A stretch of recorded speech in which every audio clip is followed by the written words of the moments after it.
조상업을 천도하고 집안이 달라지고, 그리고 개인 업장 소멸하고 집안이 달라지는 사람들이 굉장히 많아요. 저는 이 업의 원리를 수행으로서 터득한 다음에 내가 옛날에 잡았던 진해 어떻게 하지? 꿩도 한 마리 산채로 잡은 적이 있는데 어떻게 하지 이 업을? 바닷가에서 소라도 돌멩이로 깨가지고 산채로 먹은 적도 있는데 어떻게 하지 이 업을? 깜짝 놀랐어요. 저는 이 업의 원리를 알고 이 업을 다 어떻게 소멸하지? 사람들이 내 유튜브를 보고 다 이런 생각을 한대요. 물고기 잡았던 거 어떻게 하지? 낚시했던 거 어떻게 하지? 회 떠먹은 거 어떻게 하지? 파리고기 죽이고 벌레도 함부로 죽인 거 어떻게 하지? 개고기 먹은 거 어떻게 하지? 산낙지 먹은 거 어떻게 하지? 어떻게 하지? 이러면은 해답이 나오는 거예요. 어떻게 해야 되겠어요? 살생을 했으니까 반대로 방생을 해야 되겠죠. 열심히 방생해서 업장 소멸하고 옛날에 내가 잘못 살았던 거를 바꿔서 이제는 제대로 복 짓는 그런 삶을 살아야 되겠죠. 그리고 끊어야죠. 지금부터. 산낙지 먹었던 거 끊었고 살생했던 거 끊고 그러면은 점점 복이 많아져서 우리는 행복한 생활을 할 수 있는데 상대방 입장에서 생각 못하면 이 업도 이해를 못해요. 산낙지 입장에서 생각 못하면 내가 산낙지다 생각하면은 해답이 나오잖아요. 물고기 입장에서 생각하면은 바꿔서 생각하면 해답이 나오잖아요. 근데 바꿔서 생각할 줄도 몰라요. 그런 게 어딨어? 해버리면 우리는 다음 생도 고통에서 벗어날 수 없어요. 구질구질하게 살고 아니면은 복을 왕창 지어갖고 조금 사는 듯이 살다가 또 구질구질하게 살고 지옥 갔다가 인간 왔다가 축생 갔다가 윤회에서 계속 돌고 도는 그런 삶에서 벗어날 수 없다는 거예요. 깨달았을 때 방법이 생기는 거예요. 여기서 천도제하고 달라지는 집안들이 너무 많은데 통계적으로 얘기할게요. 종합적으로 남자들이 변해요. 남편들이 변하니까 자식들이 변해요. 거사님이 변하니까 집안이 다 편안한 거예요. 이런 집안들이 너무 많아요. 강압적으로 했던 남편들이 부드럽게 변한다요. 부드럽게. 그러니까 자식들도 변한대요. 이렇게 행복하게 우리 집안은 이렇게 변했어요 하는 사람이 너무 많아요. 업장 소멸을 하게 되면 긍정적으로 변하고 그리고 표정이 변하고 눈빛이 변해요. 스스로도 할 수 있죠. 열심히 지장보살 보는 경 읽어서 업장 소멸하고 바로는 이 경을 읽는 공덕을 이 주위에 있는 나하고 원한된 존재들의 해탈을 위해서 이 경을 읽습니다 해서 발언을 하고 읽어보세요. 누구 합격해주게 해주세요. 누구 돈 벌게 해주세요. 이게 아니고 그건 욕심이잖아요. 욕심에 의한 기도는 이루어질 수도 없고 그리고 아기세계하고 파장을 맞추는 거예요. 원한들의 해탈을 위해서 이 경을 읽습니다 해서 열심히 지장보살 보는 경 읽어보세요.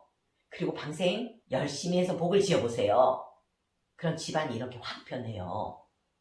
이제까지 아무리 열심히 일해도 그리고 아무리 열심히 기도해도 안 풀리던 집안이 발언을 다르게 했더니만 풀리는 사례들이 너무 많아요. 여기까지 와서 천도제 안 해도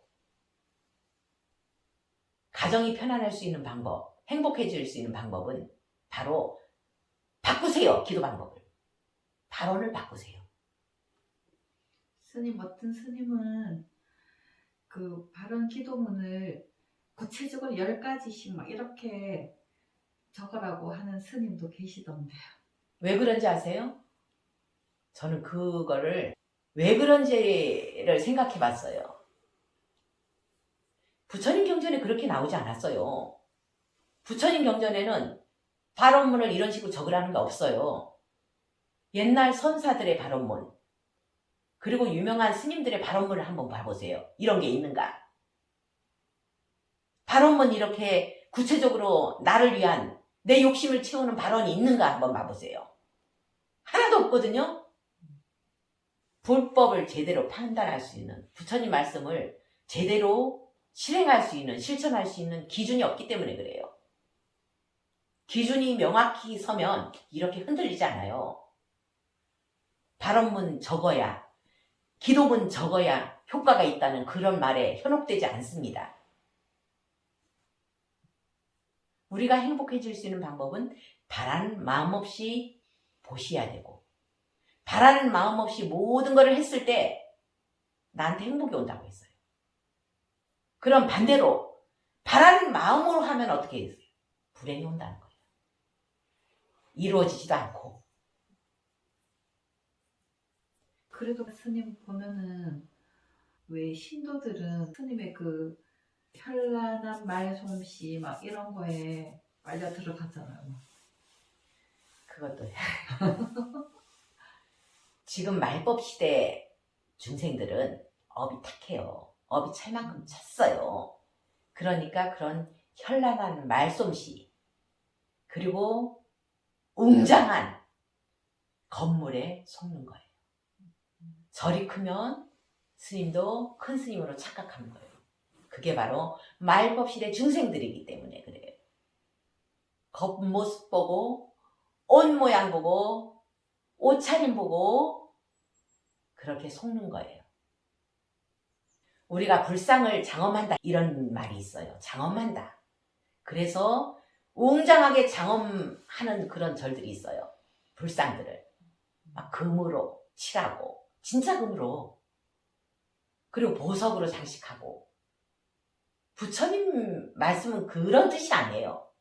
장엄한다는 거는 뭐냐? 보석으로, 금으로 장엄한다는 거는 화려하게 웅장하게 만들라는 게 아니고요. 보살행으로 장엄하라는 뜻이에요. 장엄이란 뜻은, 이 보석이라는 의미는 보살이라 했잖아요. 신도들이 보살행으로 장엄되면 이 불상에도 빛이 나고 가피도 있고 웅장하게 거대하게 50m까지 불상을 안 만들어도 요만한 불상에도 가피가 있다는 거예요. 제가 이거를 꺼낼 이유가 있어요. 이 불화가 어떤 불화인지 아세요? 그린 게 아니고 불화를 촬영한 거를 프린트해서 내가 액자를 만든 거예요.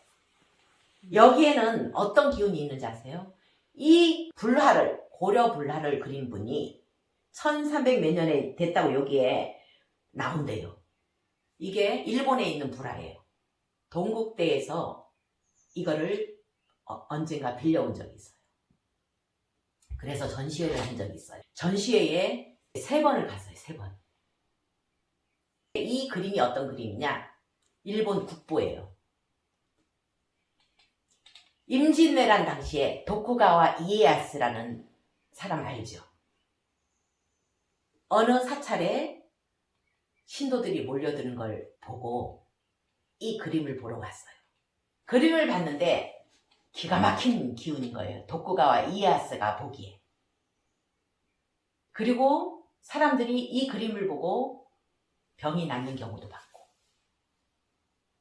온갖 좋은 일이 다 생기는 거예요. 그래서 이거는 보통 그림이 아니다. 엄청난 에너지가 있는 그림이라는 걸 알고 1년에 한 번씩만 공개를 하게 했어요. 근데 동국대에서 이거를 빌려온 거예요. 이 소문을 듣고 제가 갔어요. 갈 때 제주도에 어떤 보살한테 연락했어요. 이 보살님이 눈앞에 파리가 왔다 갔다 하는 그런 증상이 있죠. 그 증상이 있었는데 관람하는 순간 이 그림을 보는 순간 사라져버린 거예요. 지금까지도 없대요. 저는 처음에 갔는데 어떤 메시지를 받은지 아세요? 지금 이 순간이 진리고 지금 이 순간이 극락이다. 지금 이 자리가 극락이라는 메시지를 받았어요. 이게 아미타 삼존도예요. 아미타 부처님, 관세음보살님, 대세지보살님이에요. 아미타 삼존도. 멀리 극락이 있는 게 아니고 지금 이 자리가 극락이라는 거를 선정에 들었는데 메시지로 받았어요. 또 한 번 갔을 때 그 자리에 선정에 딱 들어있는데 스님 하는데요. 이 스님 하는 이 톤이요. 높낮이가 없는 톤이에요. 은은한 톤. 한 60대 여자 목소리예요. 뒤를 돌아보니까 아무도 없죠. 아무도 없어. 거기는 안내하는 사람도 없고 아무도 없는 그런 시간이었거든요. 그래서 이 얘기를 내 공부 점검하는 스님한테 했더니만 스님 제대로 체험했네. 관세음보살님이 한번 불러줬네. 얼마나 영광이냐고 이러더라고요. 스님이란 용어는 존칭어예요. 이렇게 좋은 에너지가 나오려면 어떻게 해야 되냐? 이 그린 사람은 보살행을 하는 사람이에요. 주파수가 거기에 맞아있는 사람이 그린 거예요. 그렇기 때문에 이런 좋은 기가 나오는 거예요. 우리는 불화라든지 아니면은 달마도라든지 아니면 관세음보살 그 그림이 있죠. 이런 그림을 보고 아 이거는 좋은 기가 나오겠다 착각하고 집에 갖다 놔. 근데 동티가 나요. 그 집안에 당뇨병에 유전도 없는데 당뇨병 환자가 생겨요. 그리고 갑자기 막 싸워. 부부싸움을 해. 그게 동티난 거예요. 그림 그린 사람의 기운이 에너지가 업이 여기에 들어가 있다는 거예요. 근데 이 그림을 그린 사람은 보살행을 하는 분이 그리는 거예요. 그러니까 좋은 에너지가 나오는 거죠. 지금 이 세상에 보살행을 하는 사람이 있어요? 찾을 수 있어요? 자기 입장 다 버리고 오직 보살 마음으로 사는 그런 사람이 그린 달마도가 있겠어요? 그러니까 좋은 기가 나오는 게 아니고 달마도 집에 들어와서 동티가 나는 거예요. 제발 치우라는 건 치워야 되죠. 욕심에 의해서 들어온 거는요. 꼭 동티가 나게 돼 있어요. 이거 갖고 가면 집안 기운이 좋아지겠지. 이거 갖고 가면 재물이 들어오겠지. 100% 동티 나요. 재물이 들어오는 게 아니고 도리어 나가요. 사람들은 이치를 잘 몰라. 그게 왜 모르겠어요? 욕심이 너무 많기 때문에 그래요. 저는 여기에 불상 하나도 작은 거 없잖아요. 동자상도 없잖아요. 달마도도 없잖아요. 법당에만 꼭 필요한 것만 저는 한 거예요. 우리는 오늘 자다가 죽을 수도 있다고 생각하고 살아야 돼요. 오늘 자다가 죽었을 때 누가 치우겠어요? 그 달마도? 그 욕심에 의해서 들어온 코끼리, 욕심에 의해서 들어온 부엉이, 돈 들어온다고.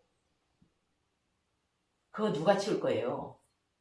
항상 우리는 욕심을 내려놓고 오늘 자다가 죽을 수도 있다는 생각으로 살면 그런 달마도나 불상이나 아니면은 뭐 코끼리나 이상한 것들 갖다 놓지 않을 거예요. 어지럽잖아요, 집안이. 오늘 자다가 죽으면 그거 누가 치울 건데요? 저 쓰레기통에 버릴 거예요.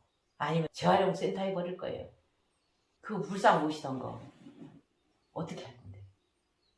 어느 절에서 그거 받아주겠어요? 아무도 안 받아주거든요. 잘 생각하고 행동하시기 바랍니다.